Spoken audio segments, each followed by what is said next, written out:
और शाही ईदगाह मामलों से जुड़े 2 मामलों की सेशन अदालत में समाअत हुई। अदालत ने अर्जी गुजार महेंद्र प्रताप की अर्जी पर समाअत करते हुए 7 जुलाई की तारीख तय कर दी। अदालत में सबसे पहले महेंद्र प्रताप ने शाही ईदगाह के सर्वे कराने की बात कही, जिस पर शाही ईदगाह फरीक का कहना था कि अदालत में मुस्लिम फरीक की जानिब से केस के नॉन मेंटेनेबल होने का दावा ज़ेर गौर है, जिस पर पहले समाअत होना जरूरी है। एक्चुअली आज जो सुनवाई थी महेंद्र प्रताप वाले में, वो ये कह रहे थे कि मौके की जो इंस्पेक्शन की हमारी एप्लीकेशन है 74 का कि शाही मस्जिद ईदगाह का इंस्पेक्शन कराया जाए, उस पर सुनवाई पहले की जाए। हमारा कंटेंशन ये था कि नहीं सर, हमारी एप्लीकेशन पहले लगी हुई है कि दावे को खारिज किया जाए क्योंकि ये कानून से बाढ़ है, उस पर सुनवाई पहले हो। रिजेक्शन ऑफ प्लेंट की जो एप्लीकेशन है, दावे को खारिज करने की एप्लीकेशन, उसे हम ऑर्डर 7 रूल 11 के तहत CPC के तहत दाखिल किया जाना हम कहते हैं। उस पर ऑलरेडी कोर्ट भी हमारी आधी सुनवाई कर चुकी है, तो पार्ट हेड एप्लीकेशन थी। तो आज बहस इसी बात पर थी कि 7-11 पे पहले सुनवाई की जाए या आपकी इंस्पेक्शन की एप्लीकेशन पर सुनवाई की जाए। तो ऑनरेबल कोर्ट ने इसमें परसों की डेट लगा दी है।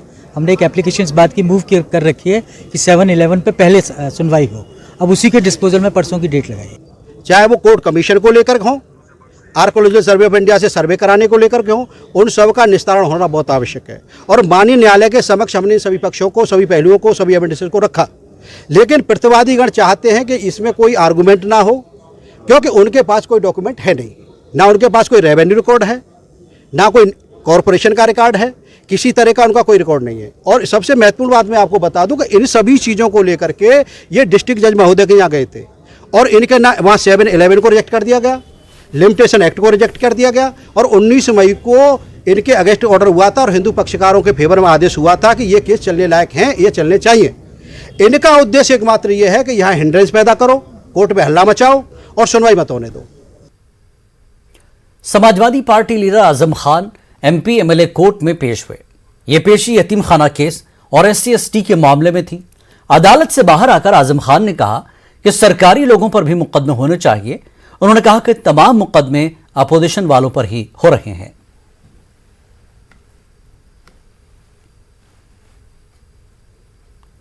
मौलाना मोहम्मद अली जौहर यूनिवर्सिटी की तामीर के हवाले से ED ने समाजवादी पार्टी के लीडर आजम खान और उनकी बीवी और बेटे को मनी लॉन्ड्रिंग केस में पूछगछ के लिए तलब किया है। 15 जुलाई से पहले पूछगछ के लिए बुलाया। आजम खान की बीवी तज़ीन फातिमा को इस हफ्ते लखनऊ में ED के इलाकाई दफ्तर के सामने अलग अलग हाजिर होने को कहा। वाज़ेह रहे कि 73 साल आजम खान रामपुर सीट से समाजवादी पार्टी के MLA हैं। उनके बेटे अब्दुल्ला खान आजम उत्तर प्रदेश असेंबली की सुवार असेंबली सीट से MLA हैं।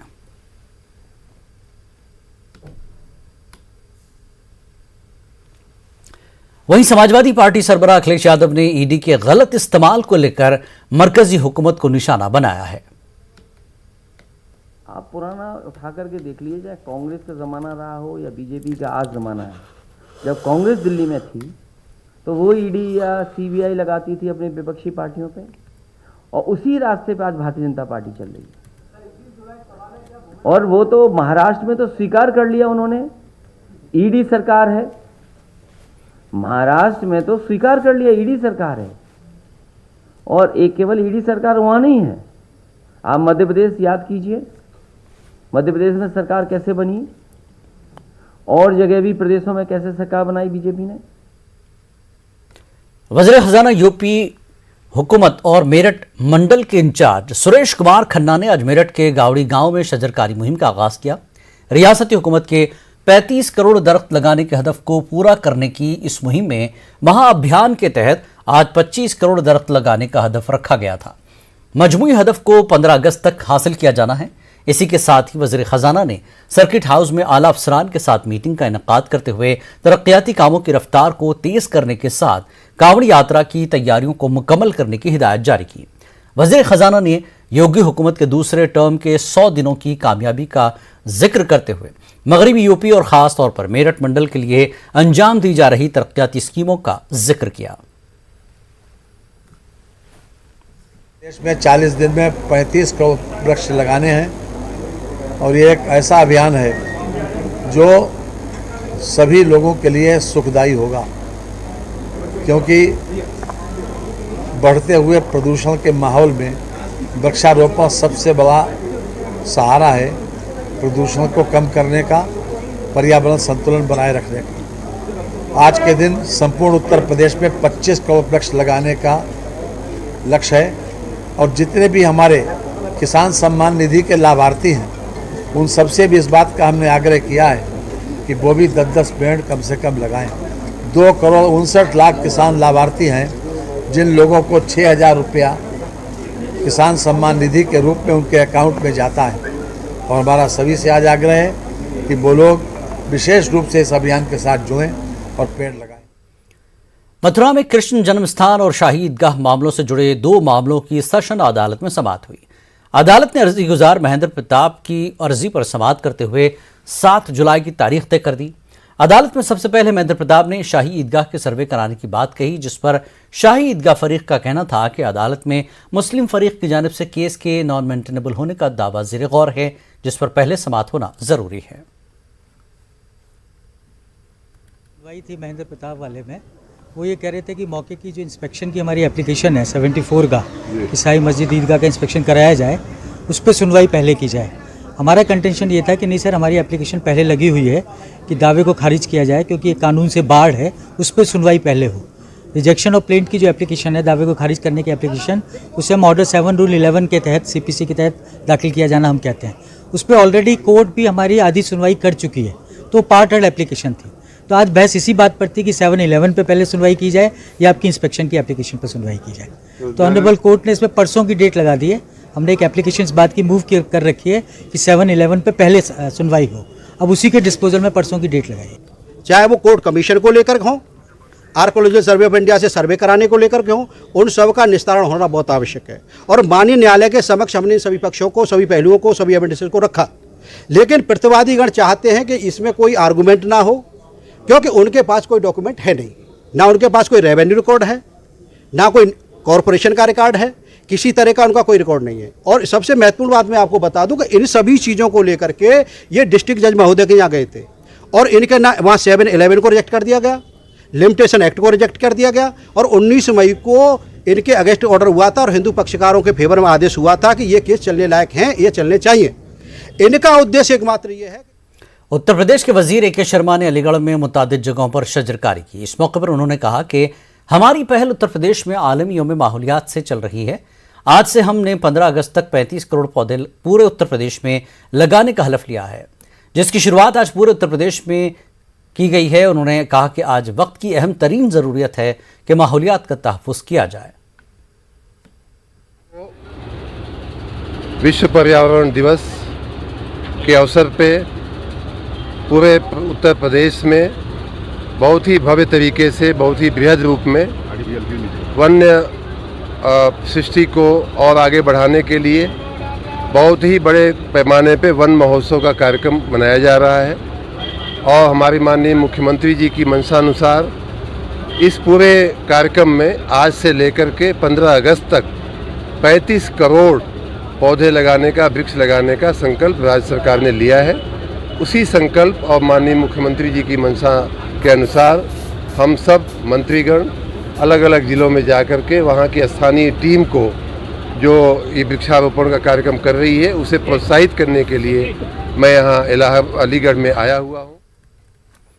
इलाहाबाद के जमुना पार इलाके अरियल घाट पर एक पुरोहित को गोली मारकर कत्ल कर दिया गया। कातिल की इस वारदात में पुरोहित का एक साथी जख्मी हो गया। नैनी पुलिस के मुताबिक जमुना किनारे अरियल घाट पर रहने वाले तीर्थ पुरोहित आशीष उर्फ बबुआ तिवारी का जजमानी को लेकर पड़ोस के पंडितों से तनाज़ा चल रहा था। आज झगड़ा बढ़ जाने पर पड़ोस के पंडितों ने बबुआ तिवारी पर लाइसेंसी बंदूक से फायरिंग कर दी। इस फायरिंग में पुरोहित आशीष उर्फ बबुआ तिवारी की मौके पर ही मौत हो गई। वारदात में जख्मी लोकेश नाम के शख्स को मकामी अस्पताल में दाखिल कराया गया। पुलिस इस मामले की तफ्तीश कर रही है। थाना नैनी पर सूचना प्राप्त हुई थी कि अरेल चौकी क्षेत्र में एक व्यक्ति को गोली लग गई है, जिससे कि उसकी मृत्यु हो गई है। तत्काल इस गंभीर सूचना पर स्थानीय पुलिस और उच्चाधिकारियों की टीम मैं फील्ड यूनिट के यहाँ पे पहुँची। प्रारंभिक जो जांच पड़ताल हुई है उसमें ये निकला है कि एक व्यक्ति आशीष उर्फ बबुआ तिवारी, इनको इनके ही घर के बगल के रहने वाले पड़ोसी के द्वारा आज अपने लाइसेंसी असलहे से गोली मार दी गई।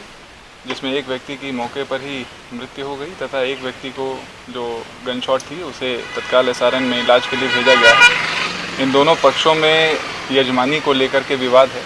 ये बताया जाता है कि इनका कोई रोस्टर और सर्कुलर रहता है जिसके हिसाब से ये अलग अलग दिनों पर अलग अलग परिवार यजमानी करते हैं और इसी से अपना जीविकोपार्जन करते हैं।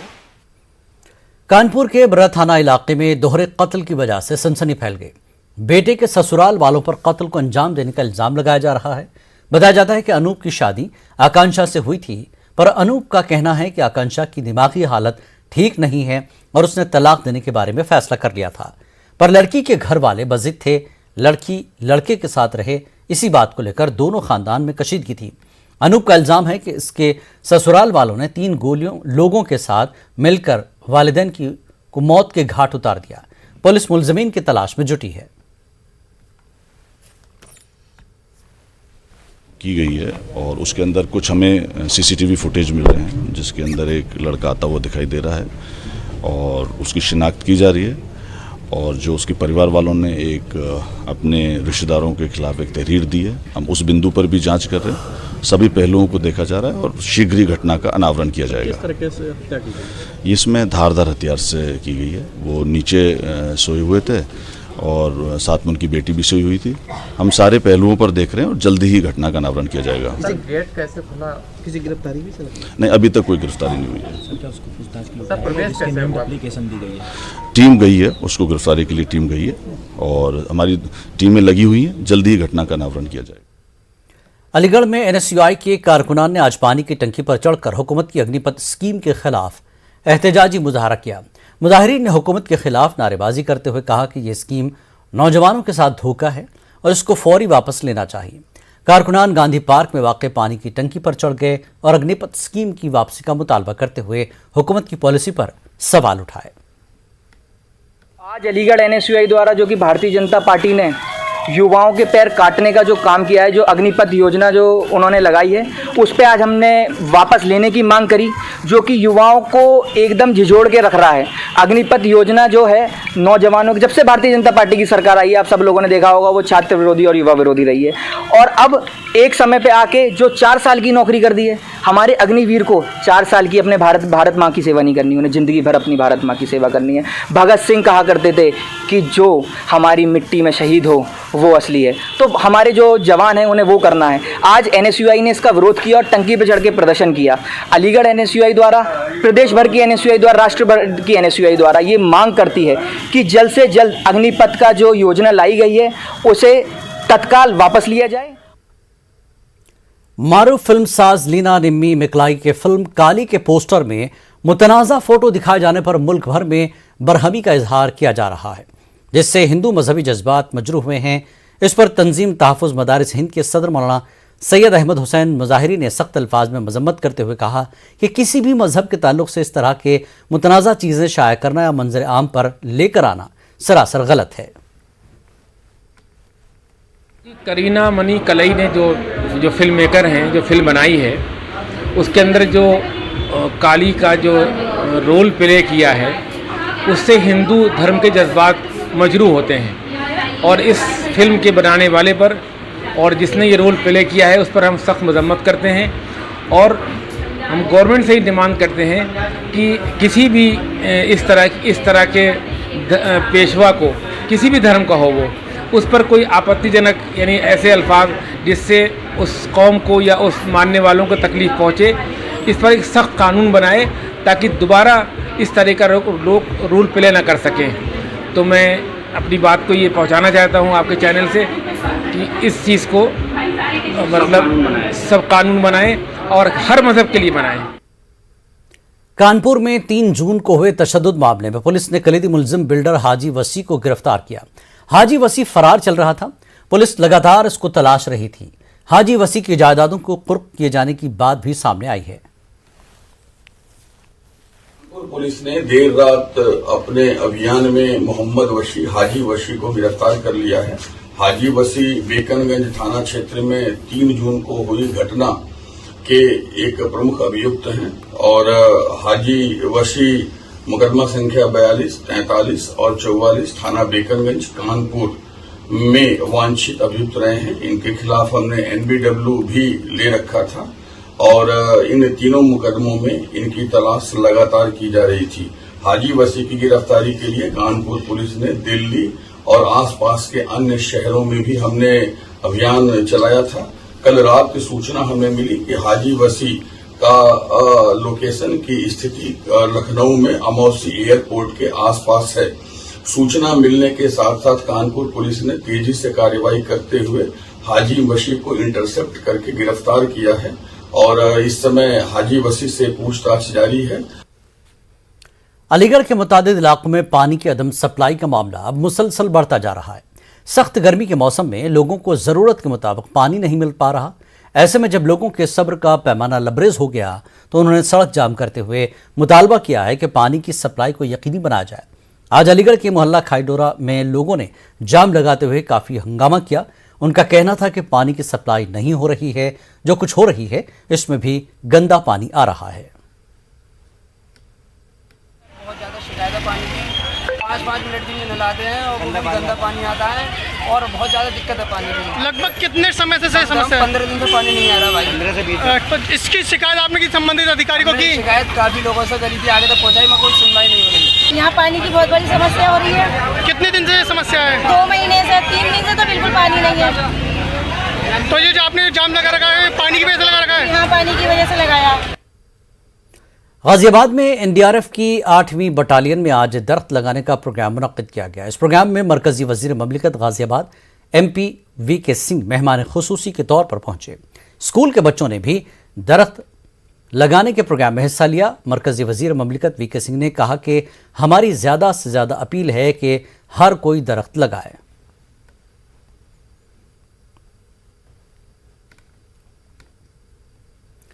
इस साल हज के लिए सरजमीन मुक़द्दस के लिए हिंदुस्तानी आज़मीन हज की रवानगी का सिलसिला मुकम्मल हो चुका है।